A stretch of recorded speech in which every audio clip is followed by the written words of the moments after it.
오늘 이 어금니 아빠 이영학에 대한 상고심 선고가 내려지는데요. 1심에서는 사형, 그리고 2심은 조금 더 감형해서 무기징역이 선고가 됐었는데, 근데 이 무기징역 2심에서 감형이 된 부분에 대해서 상당히 논란이 있지 않습니까? 오늘 이제 대법원의 마지막 선고가 나오는데 어떻게 예상을 해보시나요? 그래서 저도 이 사건을 이제 초기부터 많이 관심을 봤는데 2심에서 좀 무기징역이 선고된 게 약간 1심의 사형 선고에서 이제 감형됐거든요. 그렇죠. 그 과정을 보면 뭐 살인이 다소 우발적이라든지 또는 뭐 범행 직전에 뭐 정신 상태가 온전하지 않았다 뭐 이런 이제 그런 부분들이 아마 감안이 돼서 형이 이제 감경이 됐는데 일단 뭐 3심인 대법원 같은 경우는 이제 법률심이기 때문에 1, 2심에서 어떤 법률적 적용에 문제가 없다면 추가적으로 아주 특별히 뭐 변화된 정황이 없다라면 2심 정도에서 선고의 양이 그대로 아마 유지될 가능성이 높다라고 봅니다. 근데 2심 재판부 같은 경우에는 이영학이 반성하고 있는 부분을 조금 더 고려를 한 것 같은데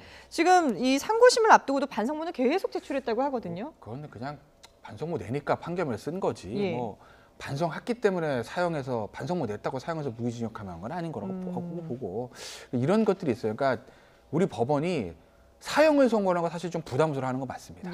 그래서 이제 사형 선고하는 케이스들 보면 대부분 살인입니다. 뭐 강도살이든 강간살이든 살인인데 살인 중에서도 이게 참 방송에서 말씀드렸는데 피해자가 한 명인 경우에는 사형이 확정된 경우 별로 없어요. 그러니까 이제까지 지금 사형이 확정돼서 이제 사형수 상태로 이제 있는 사람들의 사건들을 보면 대부분 피해자가 여럿입니다. 쉽게 알 수 있는 게 뭐 유영철 같은 사람들, 연쇄살인 범죄 그 정도 돼야 이제 대법원에서 최종 사형 확정이 되지 피해자가 한 명인 경우에 사형 확정되는 경우는 별로 없어요. 그리고 무기징역하는 경우도 많지 않습니다.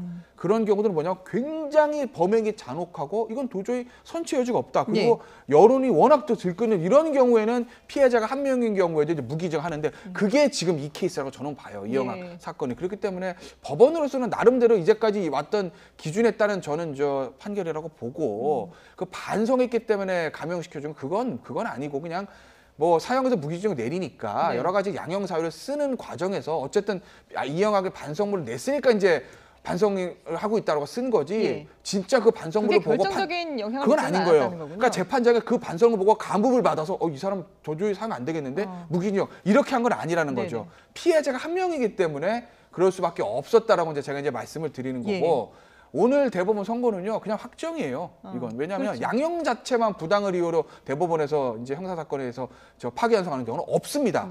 그러니까 앞서 교수님 말씀하신 대로 만약에 이 항소심에서 정말 법률 판단을 잘못했다 그러지 않는 이상 이건 아마 확정되고 끝날 거예요. 무기징역으로 그대로 원심 그대로 확정이 될 것이다.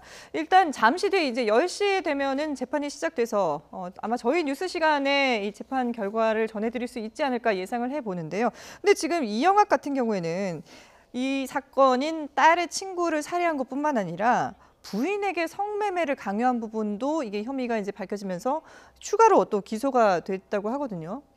사실 뭐 이게 추가 기소된들 지금 현재 뭐 무기징역 선고될 거라면 아무 의미는 없습니다. 사실 우리가 이제 법 체계를 보면 뭐 미국 같은 경우는 건별로 다 합치면 어떤 경우는 징역 80년. 최근에 뭐 필리핀 이멜다 여사가 지금 뭐 현역 의원 신분이지만 이것저것 합치니까 무려 77년을 선고받았다 그러는데 사실 다른 범죄가 밝혀져 본들 어떻게 형사사법 절차만 지연되는 것이지 무기징역에서 뭐 사형으로 올라간다든지 이런 부분은 아닌 것 같고요. 실제로 또 이 사건 이전에 자기 부인을 이제 시켜서 다른 남성들과 성매매를 시켰던 그런 이제 케이스도 있고요. 또 자기 그 부인의 아버지 뭐 계부에게 뭐 맞았다라고 해서 또 이렇게 무고죄를 한 경우도 있고요. 그리고 또 심지어는 이제 그 자기 부인을 뭐 폭행한 케이스라든지 또 그다음에 이제 보험금을 뭐 이제 편취했다든지 이런 이제 여러 가지 사건들이 지금 계속 속속도로 밝혀지긴 하지만 결국 뭐 무기징역 이상으로 형이 선고될 가능성은 좀 적은 것 같습니다. 그러니까 일단 그런 무기징역으로 최종적으로 판결이 나온다 하더라도 받고 있는 혐의는 여러 가지인 것 같아요. 이번 그 딸 폭행뿐만 아니라 딸의 친구를 살해한 혐의뿐만 아니라요. 그렇죠. 여러 가지 혐의고 형량은 변하지 않을 거예요. 어쨌든 무기징역이 무기에다가 유기 더해도 무기잖아요. 아주 쉽게 말씀드리면. 그렇기 때문에 이제 무기징역은 뭐 그대로 가는 거고 이제 다만 무기징역의 글쎄요 이게 어떤 게 있냐면 가석방을 하면 종신형이 아니에요. 그러니까 무기징역 얘기는 이론상으로는 가석방도 될 수 있다는 얘기입니다.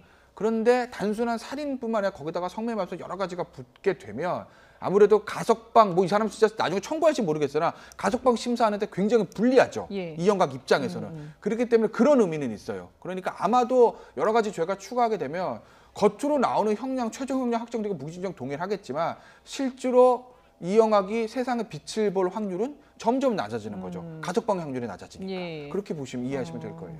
그러니까 오늘 대법원 선고가 뭐 무기징역이어서 추가로 형량은 늘어나지 않는다 하더라도 어쨌든 지금 받고 있는 혐의에 대해서는 그렇죠. 정확하게 수사를 하고 또 들여다봐야 되는 부분이겠죠. 예.